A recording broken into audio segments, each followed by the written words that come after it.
fires, and now they're down to little fire in the Middle East, but they're not in the Middle East. But they were born with rifle weapons, and if they don't do that, it's going to be the end of them about that. But these are, I call them remnants. They're small remnants compared to what it was before. It was massive, large, powerful countries fighting each other.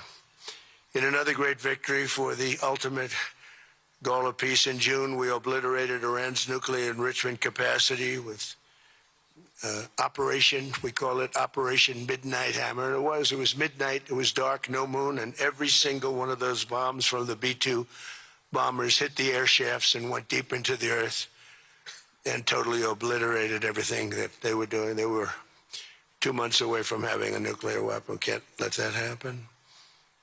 And Iran does want to talk, and we'll talk.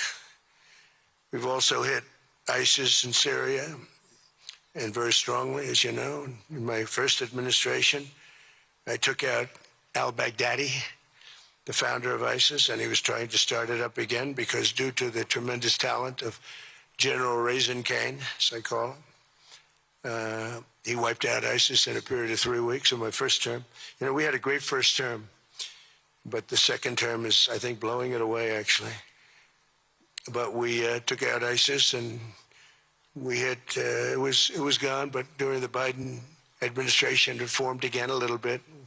We hit it very hard in Syria. And Syria, by the way, I spoke with the president, is making a lot of progress, tremendous progress, actually. We're very happy about that. We took off all sanctions, which gives them a chance to breathe.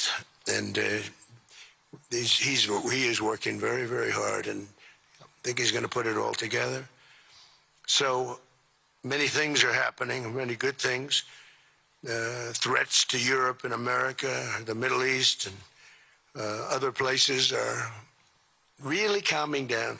It's a lot different than it was just 1 year ago. Just 1 year ago, the world was actually on fire. A lot of people didn't know it. And in Nigeria, we're annihilating terrorists who are killing Christians. We've hit them very hard. They've killed thousands and thousands of Christians. What's that all about? Much of this unprecedented success is possible because I rebuilt our military in my first term, and now we're making it even stronger. We have a budget of over $1 trillion this year, and next year we're going to $1.5 trillion.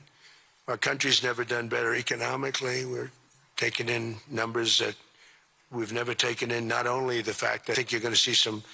And a lot of you are investing in our country. I think you're going to be extremely happy with your investments. I think you'll see numbers like you haven't seen before. I also secured commitments from virtually all NATO allies to increase their defense spending to 5% of GDP. Everybody but Spain. I don't know what's happening with Spain. Why would they not do that? They want a free ride, I guess, huh? Every country but Spain increased to 5%. I don't know why. We're going to have to talk to Spain. With America's renewed attention to security of the Western Hemisphere, I've stopped the invasion on our southern border and designated the drug cartels as foreign terrorist organizations.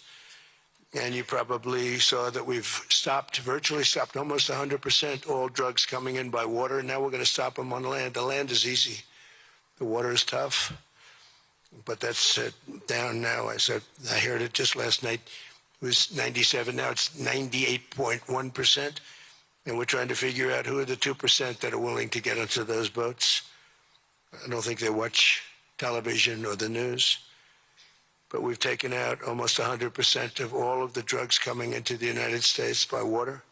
And now we'll, I think, very easily stop them on land. That's the easy part. We wanted to wait till the other was taken care of. And earlier this month, thanks to the unrivaled skill, power, and might of the U.S. military. We have the most powerful military in the world by far. We captured the outlaw dictator, Nicolas Maduro, and the people of Venezuela are very happy about it. And we're having great relationships with the new leaders of Venezuela. The relationships have been good. We're opening up the country to our giant oil companies. And it's going very well. We've already taken out, think of this, 50 million barrels of oil. And a lot of that's going to go back to Venezuela. They'll do more income with us in a short period of time than they did in years, because as much oil as they have, and they have a lot, just about the most. After us, there's a couple of countries that are in that category, but we have the most, actually, and they're second between Venezuela and us. We have 62% of the world's oil, but they have very little production, so they'll have a lot of production. All the oil companies, we had meetings, you probably saw, all the oil companies want to go in. They want to go in immediately. They're already touring the sites. But our military was amazing. That strike was amazing. We had a second wave coming. We didn't need it. They said, no second wave. We don't want a second wave. The first wave was enough. And of course, we're working to end the horrible killing in Ukraine, a war that should never have happened and would have never happened if I were president. That was not going to happen. I used to speak to Vladimir Putin about Ukraine, and it was the apple of his eye, but he would never have ever done it. Said, you can't do that, Vladimir. As part of this historic record of major peace initiatives, today we're announcing more details regarding the Board of Peace, so important. This board has the chance to be one of the most consequential bodies ever created, and it's my enormous honor to serve as its chairman. I was very honored when they asked me to do it. We had an idea to do it, and then they came. They said, "You be the chairman." And but I take it very seriously. We have a great group of people, and incredible young people that are leading it from within. It's running beautifully. Started already, and every country, just about every country, wants to be a part of it. And we just sent out the letters a couple of days ago, and these are just the countries that are here. They happen to be in Davos. So we said, we'd be honored if you wanted to join us up on the stage. And it's really great. They're friends of mine. I think, let me see. Yeah, every one of them is a friend of mine. A couple, let's see, a couple I like, a couple I don't like. No, I like, actually, this group, I like every single one of them. Can you believe it? Usually I have about 2 or 3 that I can't stand. Usually I have 2 or 3 that I don't like. I don't find them up here. I like every one of these people. No, they're great people. They're great leaders. And the Board of Peace is composed of leaders, the top leaders in the world, actually. Last October, we released a plan for the permanent end to the conflict in Gaza, and I'm pleased to say that our vision was unanimously adopted by the United Nations Security Council late last year. Under phase 1 of this plan, we have painstakingly maintained that Gaza, and we're going to have it very strongly, and it's what we have, maintained the Gaza ceasefire, delivered record levels of humanitarian aid. We've given aid. You know, you used to hear all the people were starving, and it was terrible. Now we have, you don't hear that anymore. We've delivered record levels of humanitarian aid. I want to thank the United States, but I want to thank some of the countries that are sitting right up here, because they've sent great aid, aid also in the form of money, where we go out and purchase food, and you don't hear those stories anymore with people starving.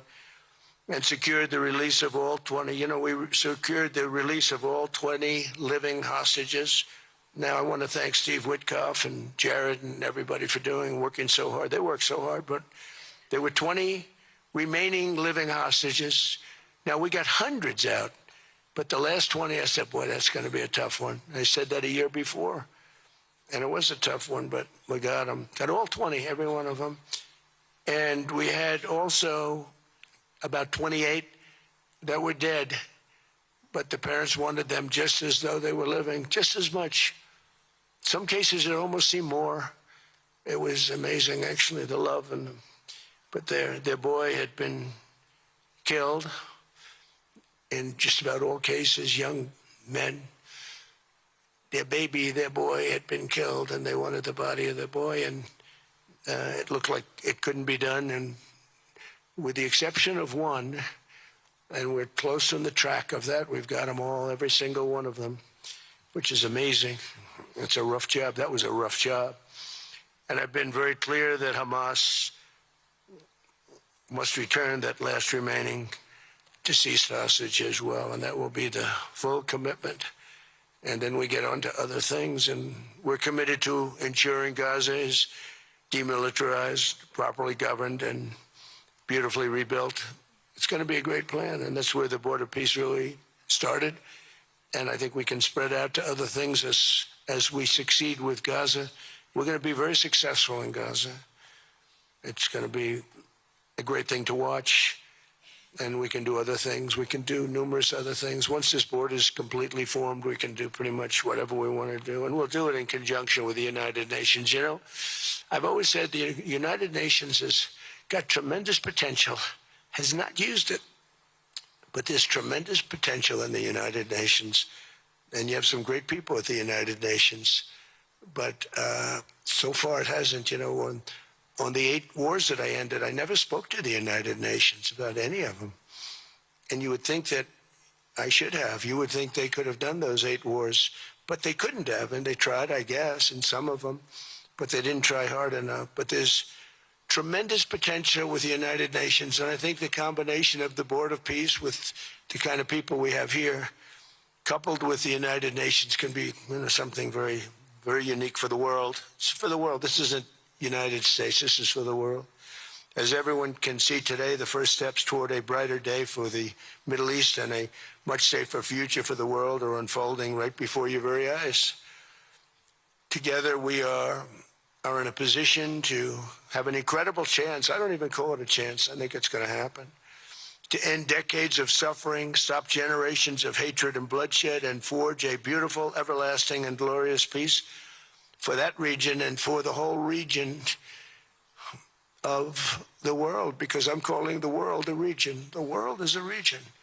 We're going to have peace in the world. And boy, would that be a great legacy for all of us. Everybody in this room is a star, or you wouldn't be here. There's a reason that you're here, and you're all stars.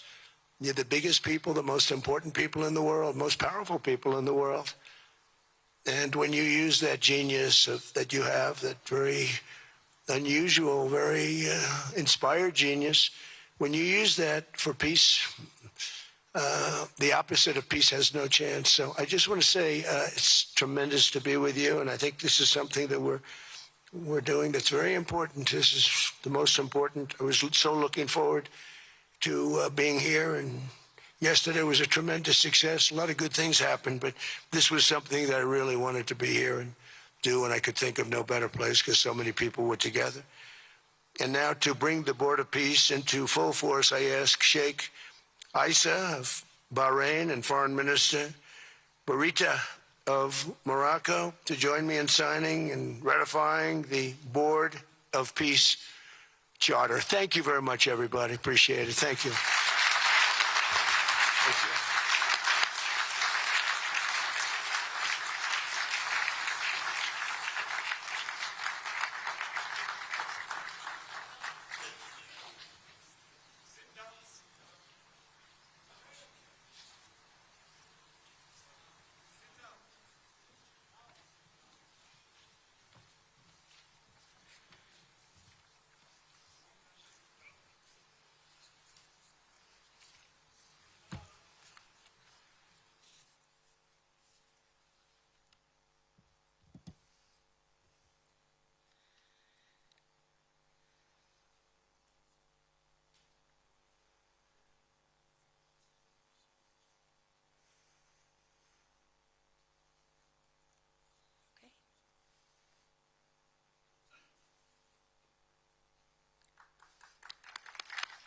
Piece के charter पर दस्तखत किए गए हैं। Divorce में इस वक्त ये तकरीब जारी है।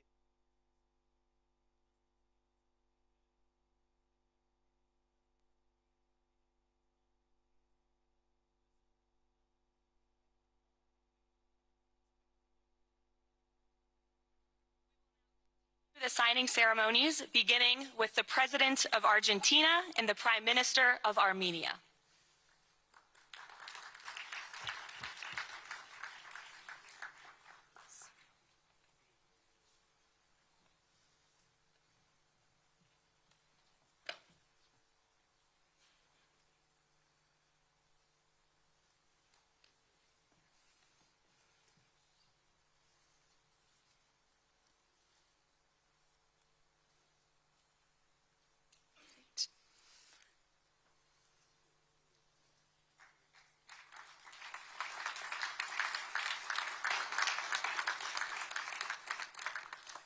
Next up, the President of the Republic of Azerbaijan and the Prime Minister of the Republic of Bulgaria.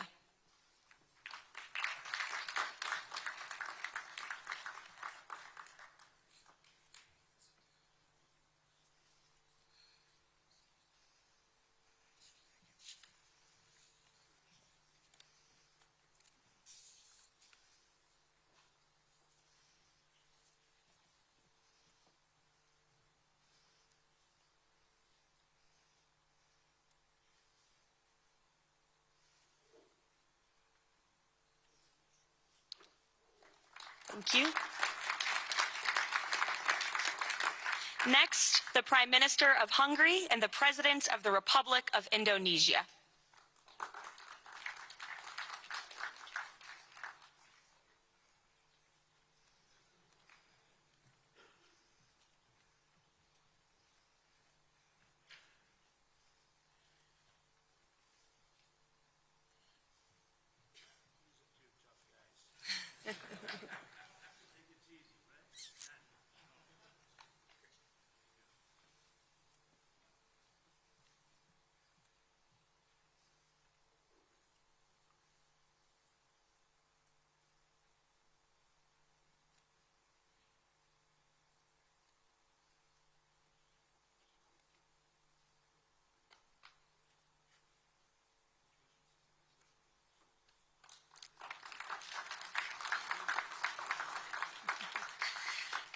Next, the Deputy Prime Minister of the Kingdom of Jordan and the President of the Republic of Kazakhstan.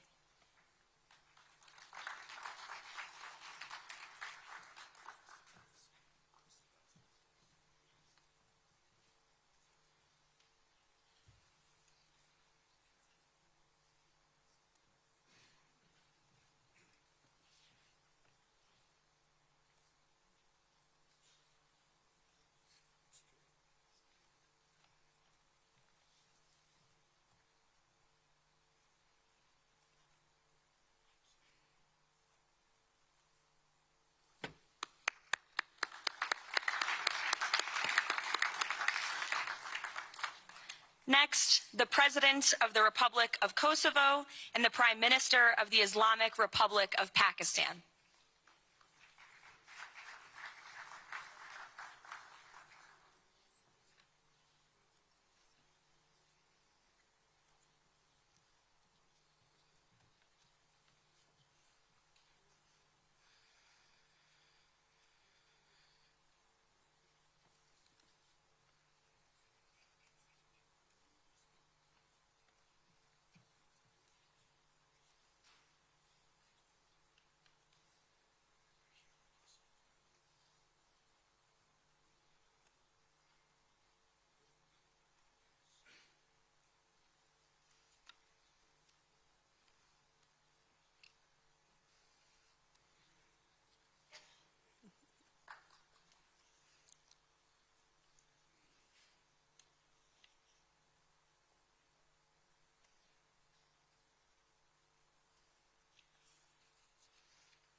That's it. Yes. Thank you.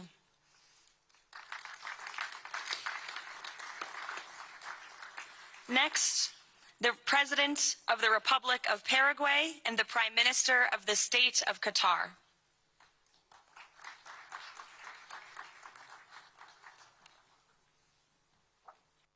Hello, good, how are you?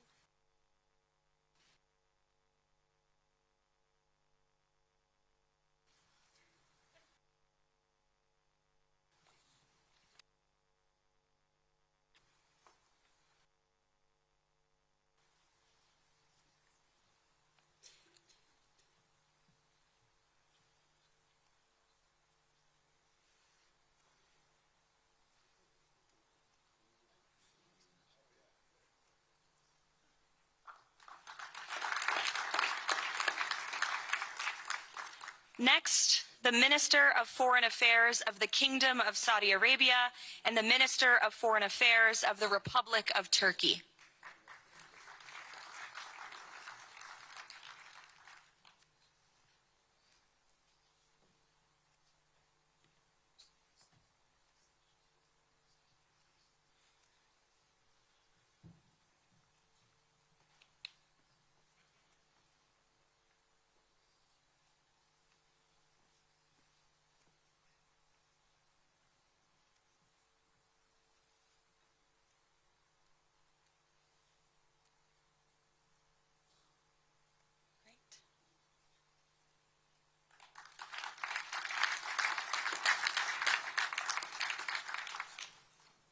Next, the Chairman of the Executive Authority Affairs of the UAE and the President of the Republic of Uzbekistan.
Congratulations, everyone. This concludes the signing ceremony.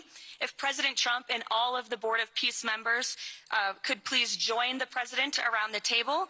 The President is now going to sign the inaugural resolution that will resolve the Board of Peace's Gaza mandate per the United Nations Security Council Resolution 2803.